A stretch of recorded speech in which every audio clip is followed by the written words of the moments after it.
बिस्मिल्लाहिर्रहमानिर्रहीम। आज हम बहुत ही इम्पोर्टेंट टॉपिक पढ़ने जा रहे हैं, अदर पैटर्न ऑफ ऑर्गेनाइजेशन। तो इसमें हम डिस्कस करेंगे यूनिसेलुलर लेवल की जो साइटोप्लाज्मिक ऑर्गेनाइजेशन है और डिप्लोप्लास्टिक ऑर्गेनाइजेशन को, ट्रिप्लोप्लास्टिक ऑर्गेनाइजेशन को।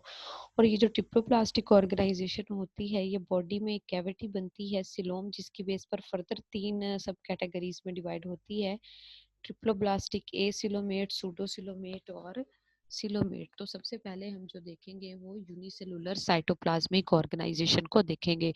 जो ये यूनिसेलुलर साइटोप्लाज्मिक ऑर्गेनाइजेशन होती है, ये सिंपलेस्ट सिंगल सेल की एग्रीगेशन या सिंगल सेल की कॉलोनी से बनती हैं। ये प्रोटिस्ट्स में पाई जाती है। जो साइटोप्लाज्मिक इसमें साइटोप्लाज्म होता है, वो लाइफ फंक्शंस को सपोर्ट करता है। वो एक सिंगल मेम्ब्रेन में कवर्ड होता है और उसी के अंदर सारे फंक्शंस परफॉर्म होते हैं, लाइक फूड, हंटिंग, डाइजेशन और आयन रेगुलेशन वगैरह, रिप्रोडक्शन और बाकी लोकोमोशन के फंक्शन होते हैं वो साइटोप्लाज्म की मूवमेंट से ही किए जाते हैं। ये जो ऑर्गेनिजम्स होते हैं वो सिंगल सेल की कॉलोनियों से मिलकर बनते हैं, एग्रीगेशन से मिलकर बनते हैं। ये जो कॉलोनी में सेल्स होते हैं ये लूजली एसोसिएट होते हैं और बहुत कम है ये इंटर एक दूसरे पे डिपेंड करें। अगर इनमें इंटरडिपेंडेंस थोड़ी बहुत पाई जाए तो इनमें सेल्स में लेबर डिवीजन हो जाती है। कुछ सेल रिप्रोडक्शन करते हैं, कुछ न्यूट्रिएटिव फंक्शन परफॉर्म करते हैं, कुछ स्ट्रक्चरल करते हैं। इनमें किसी किस्म का कोई टिश्यू नहीं पाया जाता। इसके बाद हम डिस्कस करते हैं डिप्लोब्लास्टिक को। तो डिप्लो का मतलब है दो, ऐसे ऑर्गेनिज्म जो दो बॉडी लेयर से मिलकर बनते हैं। सिंपलेस्ट टिश्यू लेवल ऑर्गेनाइजेशन पाई जाती है इसमें।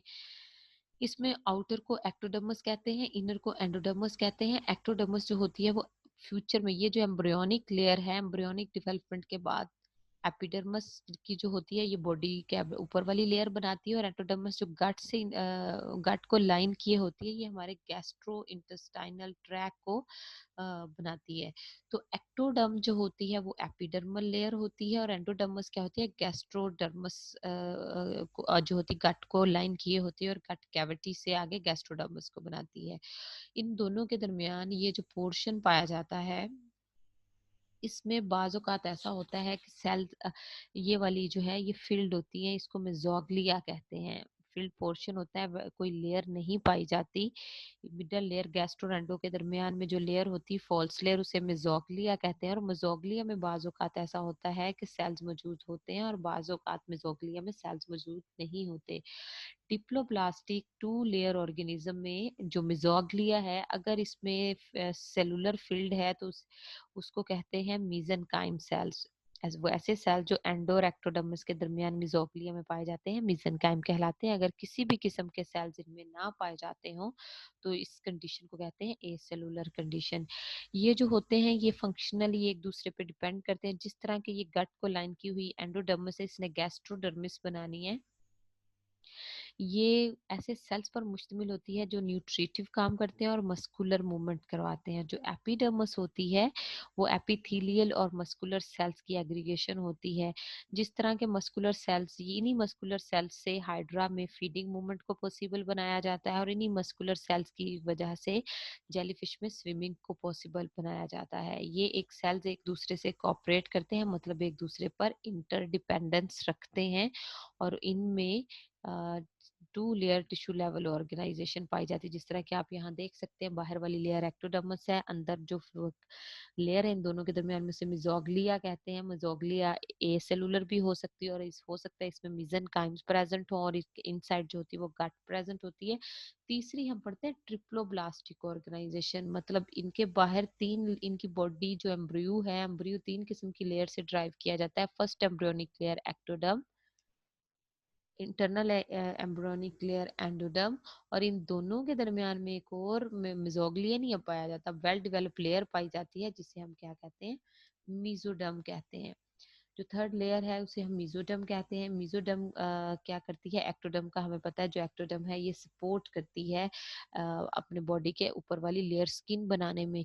जो एंडोडर्मिस है वो गट के साथ लाइन होती है, हमारा डाइजेस्टिव सिस्टम डेवलप करती है। लेकिन अब इसकी जो मीजोडर्मस लेयर होती है, जो मीजोडर्मल लेयर इनकी डिफरेंट कनेक्टिव टिश्यूज प्रोड्यूस करती है, सपोर्टिंग सेल्स और ब्लड सेल्स को प्रोड्यूस करती है। तो इसमें बाईलेटरल सिमेट्री पाई जाती है बॉडी प्लेन के लिहाज से। और यह यहाँ पर वाजिया दिखाया गया है कि ये इसकी एक्टोडर्मस है, ये मेसोडर्म है, ये एंडोडर्म है, और एंडोडर्म ने गट को लाइन किया हुआ है।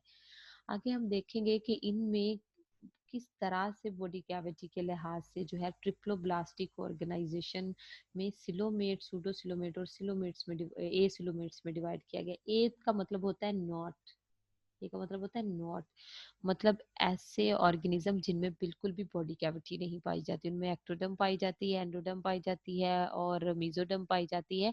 इन तीनों के दरमियान में कहीं पे स्पेस नहीं पाई जाती, सिर्फ यहाँ पे गट होती है। गट को इनर मेम्ब्रेन ने लाइन किया होता है और इसके बाहर होती है मेसोडर्मस, और मेसोडर्म के बाहर होती है एक्टोडर्मस पाई जाती है।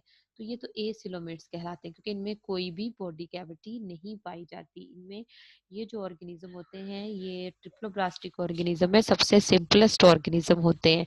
जो सूडोसिलोमेट्स होते हैं, सूडोसिलोमेट्स में बॉडी कैविटी तो पाई जाती है, लेकिन बॉडी कैविटी जो होती है मुकम्मल तौर पर उसे लाइंड नहीं किया होता मेसोडर्म ने। यहाँ हम एक डायग्राम देखेंगे जिसमें वाज़ेह हो जाएगा कि सूडोसिलोमेट्स और सिलोमेट में क्या फर्क है। सूडोसिलोमेट्स में बॉडी कैविटी होती है लेकिन फॉल्स होती है, ट्रू बॉडी कैविटी नहीं होती। यहाँ देखें, एक्टो है, एंडो है, मीजो है, कोई स्पेस नहीं पाई जाती। तो ये है ए सिलोमेट।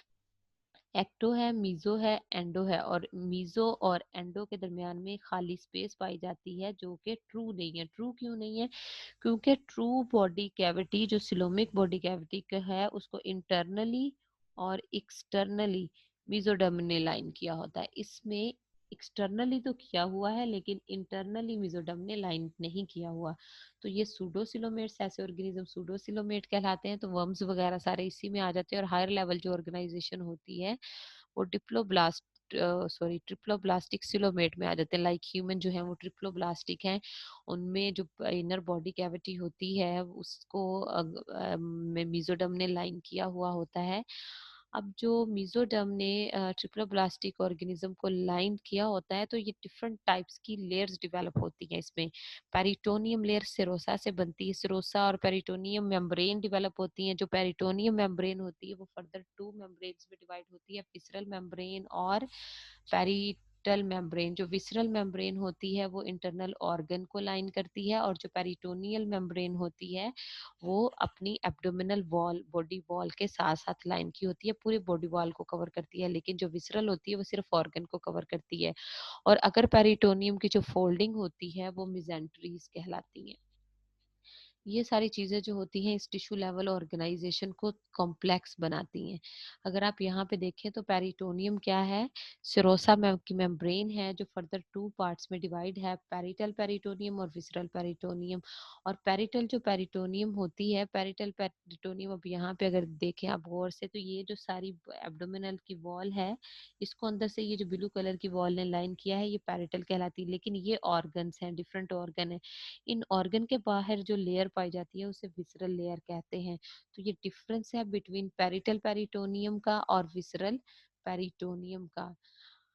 अगर हम यहाँ पर इनको डिस्कस करें तो यहाँ पर आप देखेंगे कि ये जो इनकी फोल्डिंग्स हैं, ये फोल्डिंग्स जो होती हैं ये मेजेंट्रीज कहलाती हैं। ये पेरिटोनियम की फोल्डिंग है जिन्हें मेजेंट्रीज कहलाते हैं। ये तीनों बॉडी के पार्ट्स को हैंग करने के लिए, स्पेस प्रोवाइड करने के लिए बहुत इंपॉर्टेंट होती हैं।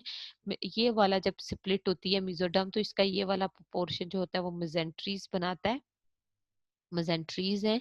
और इसकी बाहर वाली जो लेयर है ये पेरिटोनियम है जो कि आगे फर्दर डिवाइड होकर विसरल और पेरिटल पेरिटोनियम बनाएगी। ये सरोसा, इनर टाइप पे सरोसा होता है और सरोसा से ही कनेक्टेड जो होती है वो पेरिटोनियम होती है। पेरिटोनियम और सिरोसा के दरमियान में जो कैविटी होती है इसको सिलोम कहते हैं। अब आपको मेरा ख्याल समझ आ गया होगा कि सिलोम किसे कहते हैं। सिलोम एक वेल डिवेलप कैविटी है। अब हम देखेंगे ये कैविटी के फायदे क्या क्या होते हैं। ये कैविटी जो है बॉडी स्पेस प्रोवाइड करती है, ऑर्गन को हैंग होने में हेल्प करती है, रूम प्रोवाइड करती है, बॉडी साइज इंक्रीज करती है, ऑर्गन के साइज इंक्रीज करने में हेल्प करती है, हाइड्रोस्टेटिक स्केलेटन प्रोवाइड करती है बॉडी को, एम्ब्रियोनिक लेयर्स को। और वेस्टेज, जब ऑर्गेनिज्म डेवलप होता है तो वेस्ट को एलिमिनेट करने में हेल्प करती है, रिप्रोडक्शन में हेल्प करती है, और सरफेस एरिया प्रोवाइड करती है ऑर्गेनिज्म को डिफ्यूजन के लिए। ये तो आपने पढ़ी ट्रिप्लोब्लास्टिक में सिलोमेट, सूडोसिलोमेट और एसिलोमेट 3 तरह की कैविटी पढ़ी, जिसमें हमने पढ़ा कि एसिलोमेट ऐसे ऑर्गेनिज्म है जिनमें किसी भी तरह की कोई बॉडी कैविटी नहीं पाई जाती। 3 लेयर्स तो पाई जाती हैं लेकिन कोई बॉडी कैविटी नहीं पाई जाती।